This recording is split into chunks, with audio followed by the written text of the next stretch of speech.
En recientes días, el dólar frente al peso alcanzó su valor más bajo en 7 años, cotizándose en 17 pesos con 39 centavos. No olvidemos que apenas en el 2020 el dólar había alcanzado un valor mayor a 25 pesos.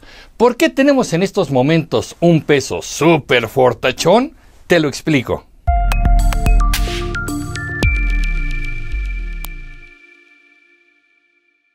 Como ya lo dije, en 2020 el dólar cotizaba por arriba de los 25 pesos y en días recientes bajó hasta los 17 pesos con 39 centavos.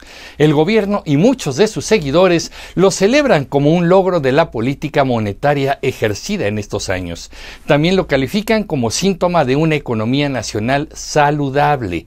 Sin embargo, en temas económicos como en la política, no todo es blanco o negro. Así que vamos a analizar los factores que han fomentado la existencia de un superpeso. El peso es actualmente la moneda más líquida de América Latina.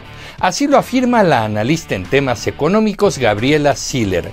Para entender esto, hay que decir que una moneda líquida es aquella que se puede comprar y vender fácilmente en los mercados cambiarios, porque inspira confianza a los inversionistas y se negocia en grandes volúmenes.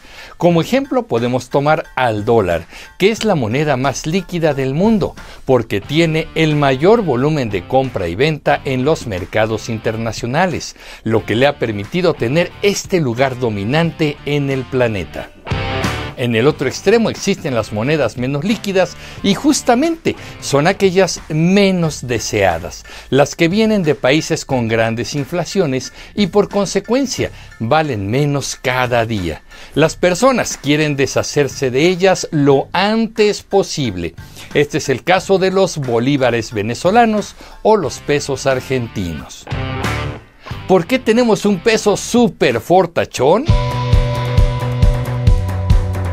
Primero que nada debemos mencionar que hay un mayor ingreso de dólares a México. Esto se debe a que han aumentado las exportaciones hacia los Estados Unidos.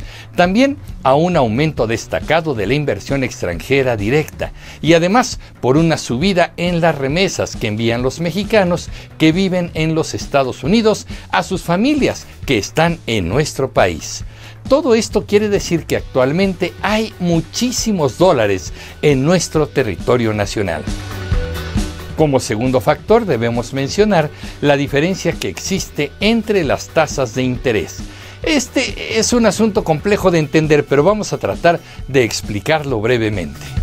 La tasa de interés que fija el Banco de México y los bancos centrales de los países es el costo que los bancos comerciales deben pagar para realizar operaciones y ser respaldados por este Banco Central. En realidad, los bancos comerciales tienen una cuenta en el Banco de México, como lo haría una persona, y de esta forma respaldan todas sus operaciones de crédito y pagos.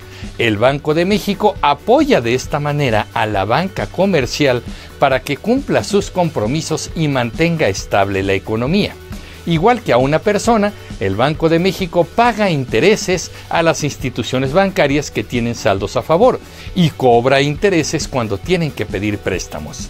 Esta tasa es definida por el Banco de México y busca siempre la estabilidad económica del país. A estas tasas de interés también se les llaman tasas de interés interbancaria a un día o tasa de referencia.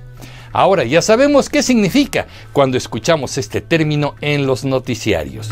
Bueno, pues en estos momentos hay una gran diferencia entre la tasa de interés en México, la cual es de 11.25%, y la de Estados Unidos, que es del 5.25%.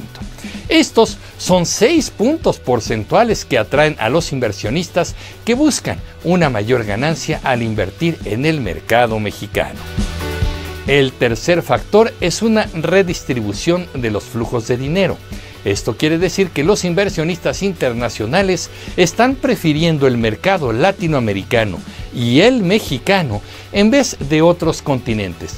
Básicamente esto ha sido provocado por la guerra de Ucrania, ya que los inversionistas que compran bonos, es decir, que invierten en deuda no quieren en estos momentos meter su dinero en mercados como el asiático o el europeo.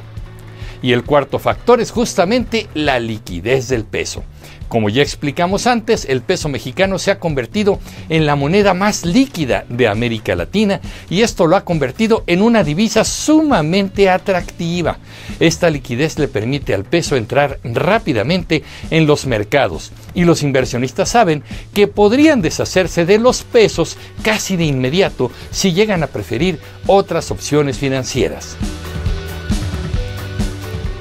Si te está gustando este video y te es útil, quiero pedirte que nos apoyes suscribiéndote al canal, darle like al video y dejarnos un comentario. Si nos quieres apoyar mucho más, puedes dejar una aportación en el Super Thanks o Super Gracias, cuyo botón está aquí abajo. Tu apoyo permite que sigamos haciendo estos contenidos. Muchas gracias. ¿Seguirá subiendo el valor del peso y bajando el del dólar? Muchos especialistas advierten que la tasa que ha fijado el Banco de México ya es muy alta, del 11.25%, así que es muy probable que ya no la suba más. Esto puede originar que algunos inversionistas empiecen a explorar otras posibilidades más rentables que el peso. Hay quienes predicen que se acerca una desaceleración de la economía de los Estados Unidos, que por lo tanto generaría que lleguen menos dólares a México. Esto podría provocar que el peso deje de seguir creciendo y hasta pueda empezar a perder valor. De una forma o de otra, es probable que el peso fuerte que tenemos no sea algo permanente o que dure a largo plazo. Los especialistas dicen que este tipo de cambio no es sostenible por mucho tiempo. ¿Hay desventajas al tener un superpeso?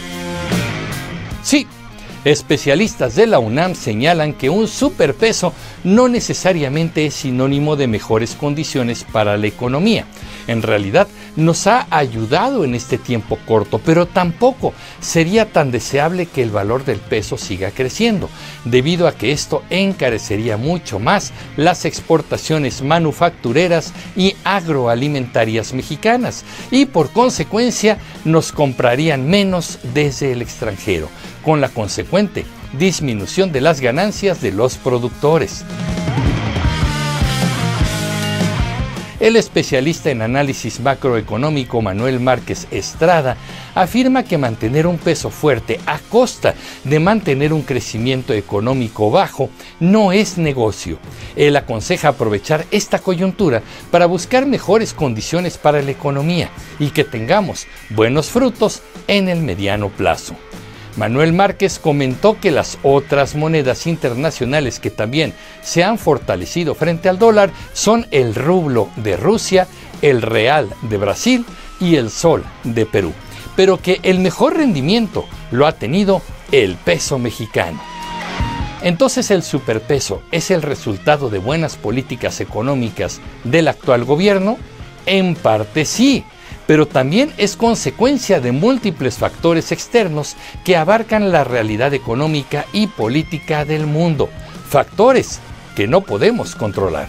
Pero la macroeconomía no se ha reflejado en la microeconomía. Esto quiere decir que mientras que el peso está muy fuerte frente al dólar, en la economía de los mexicanos, la cotidiana dentro de los hogares no ha visto beneficios. La inflación aún prevalece y a los mexicanos ya no nos alcanza para comprar lo de costumbre con nuestro dinero. Por eso los expertos aconsejan ser cautos, ya que existe la posibilidad de que el superpeso no dure para siempre y veamos cambios en el corto plazo. ¿Pero qué opinan ustedes, comunicreativos? Yo soy Emilio Pineda y los espero en el próximo capítulo de Comunicreando. Pásenla bien. Hasta pronto.